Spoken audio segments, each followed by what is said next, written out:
Hi, Vince Math. It must be Maths by MA. Welcome again to the world of Maths by MA. तो this one is the second question of SICI जो मैंने dream team SSC के लिए पूछा था और बहुत easy question था, बट लोगों ने इस क्वेश्चन को सबसे ज्यादा गलत किया। सरप्राइजिंगली इस क्वेश्चन को सबसे ज्यादा गलत किया, जबकि उन्हें गलत करना था ज्योमेट्री के क्वेश्चन को, उन्हें गलत करना था किसको, सीक्वेंस एंड सीरीज को। मैं सोच भी नहीं सकता था कि ये क्वेश्चन को गलत करेंगे, क्योंकि उन्होंने ओवर कॉन्फिडेंस में अमाउंट निकाल के मुझको बार बार दे दिया।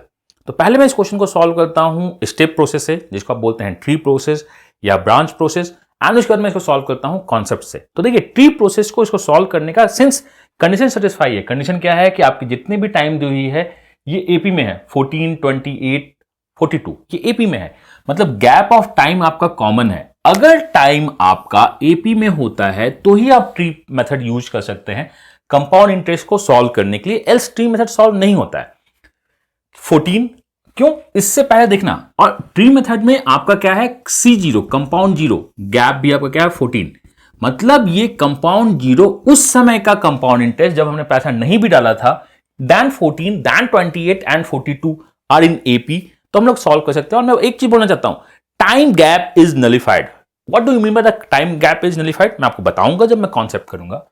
अभी हमें देखना है कि बॉस इसे सॉल्व कैसे करते हैं ट्री मेथड में।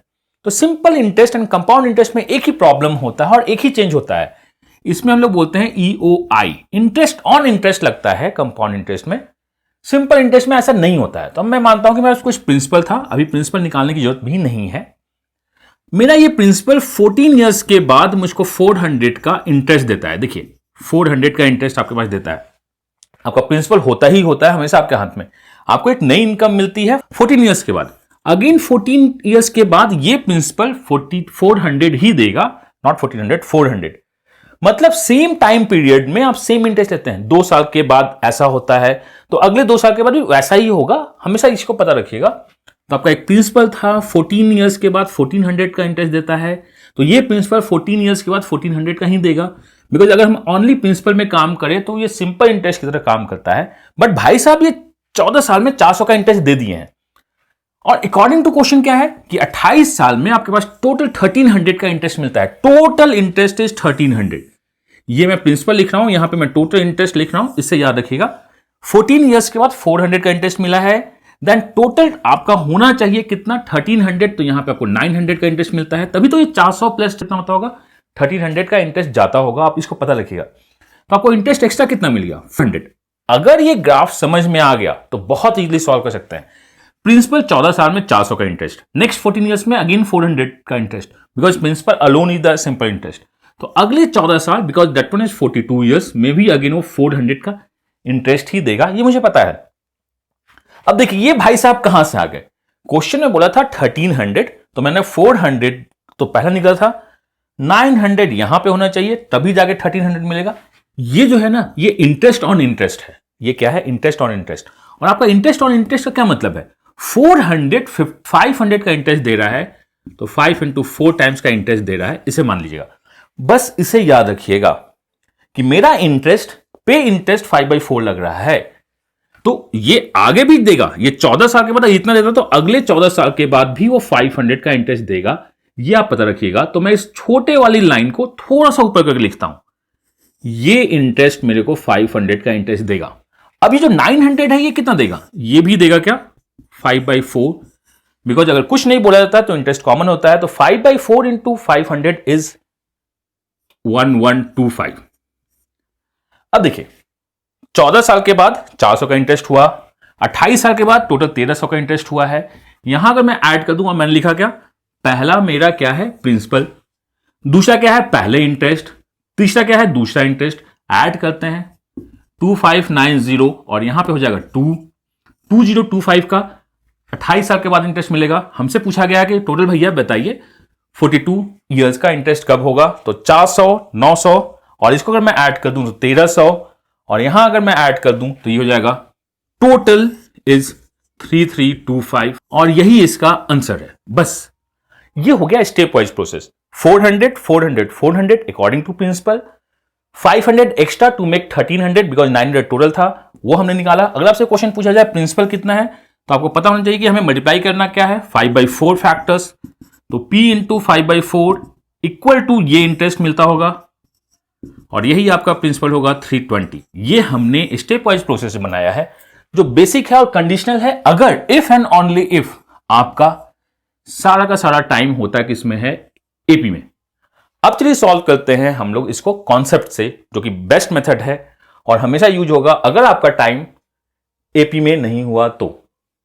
Okay, in the second concept हम लोग जो डिस्कस करने वाले हैं वो करने वाले हैं अमाउंट का कॉन्सेप्ट। क्यों?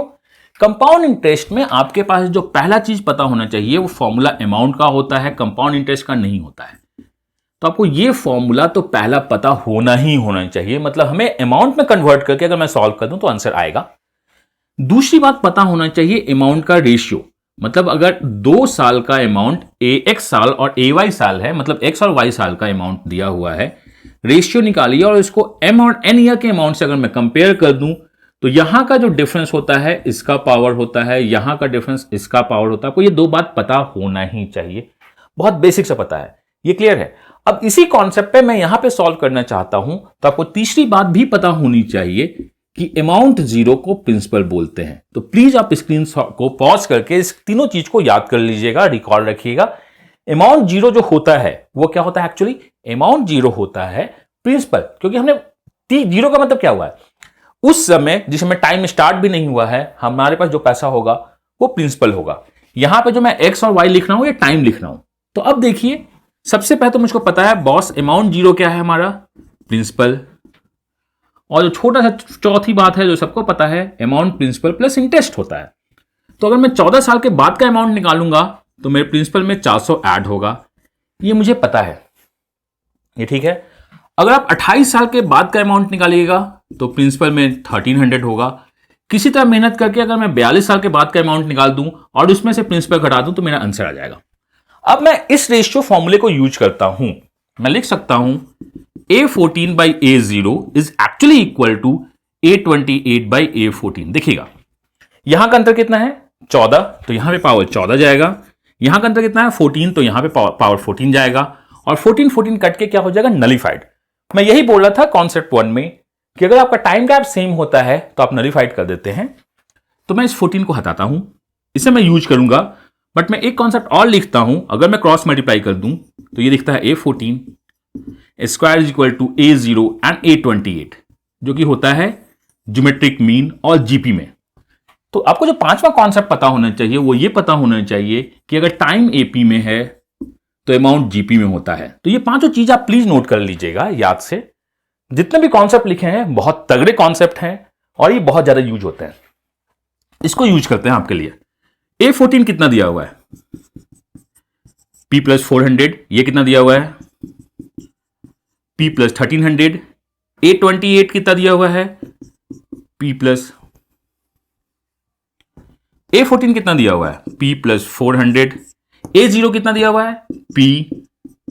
A28 कितना है, P प्लस 1300। A14 कितना है, A14 है P प्लस 400। अब देखिए इसको सॉल्व कैसे करते हैं। एक तो आप क्रॉस मल्टीप्लाई कर दोगे, क्वाड्रेटिक बनेगा, उसमें से पी स्क्वायर कैंसिल आउट हो जाएगा एंड आप आराम से आंसर निकाल दीजिएगा, आंसर आएगा।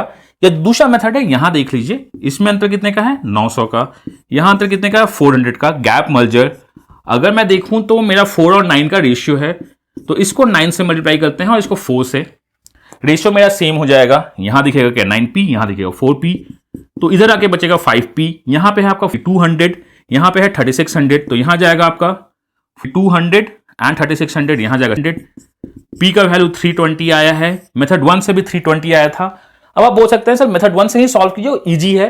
वो इजी है लेकिन टाइम गैप अगर इक्वल होगा तभी होगा, अगर अलग अलग हो गया तो आपको यही लगाना होगा। तो p आपका यहां से आ गया। अब सॉल्व करते हैं कि मेरे को A42 निकालिए। तो हम लिख सकते हैं A28 divide by A14, A42 divide by A28। अब मुझे A28 देखना है, देखिए ये 320 है, 320 से A28 निकालेगा तो 1620 होगा, तो आपके पास ये 1620 है। A14 अगर आप 320 डाल दोगे यहां पे तो ये 720 होगा, ये 720 है। इसमें A28 मैं यहां मल्टीप्लाई कर दूं जो कि क्या है मेरा 620, तो मेरा A42 मिल जाएगा। 9 0 से 0 हटाते हैं, 9 8 जा, ये 9 से कटेगा, 9 1 जा 18, ये 2 से कटेगा, यहां हो जाएगा 9, यहां हो जाएगा 4, यहां 4 से कटेगा 405, तो 842 जो आपका एक्चुअली आ रहा है वो 36 45 आ रहा है, मुझको पता है। सो A42 आपका एक्चुअली क्या है? A42 आपका है 3645, माइनस करना है आपको 320, आपको माइनस 320 करना है। अगर आप इसको सब्ट्रैक्ट कर दिए तो ये जो आपका आंसर आएगा 3325 आएगा। आप बोल सकते हो इससे बेटर सर वो स्टेप मेथड ही था, पर ये कॉन्सेप्ट है। अगर इसके बाद कुछ वैल्यू चेंज हो गई तो आंसर आपका गलत आ जाएगा, स्टेप से तो नहीं आएगा। तो अब मैंने आपको पूरी तरह सॉल्व कर दिया है। अब जैसा कि कस्टम है, हमें करना क्या है, अगर यही दिया हुआ है एंड यहां पे क्या दिया हुआ है C42 आपने निकाल दिया है, मेरे लिए बस बता दिए यहां से यहां 14 साल का अंतर है, वहां से वहां 14 का भी अगर 7 ही साल का अंतर हुआ, मतलब CI35 का वैल्यू क्या है, मुझको ये निकाल के बता दिए। और ये क्या है आपका होमवर्क। आपने दोनों मेथड समझा। पहले मेथड का कंडीशन क्या था कि गैप सेम होना चाहिए, नलिफाइड होता है तभी लगता है। यहां पे आप पहला मेथड लगाने में सक्षम नहीं होइएगा, सो आई वांट कि आप use the same process, C135 solve करो और आंसर को कमेंट में पोस्ट करो। मुझको लगता है कि आप सीख रहे हैं, अपना बेस्ट दे रहे हैं, ऐसा मुझे लगता है। मुझको नहीं पता आपको क्या लगता है, तो प्लीज अपने फीडबैक्स को कमेंट में देते रहिएगा। मैं अपने बेस्ट देने की कोशिश करूंगा और अपने आप को इंप्रूव करता रहूंगा। So god bless you, happy learning, and मिलते हैं बहुत जल्द थर्ड क्वेश्चन के सॉल्यूशन के साथ। Bye bye.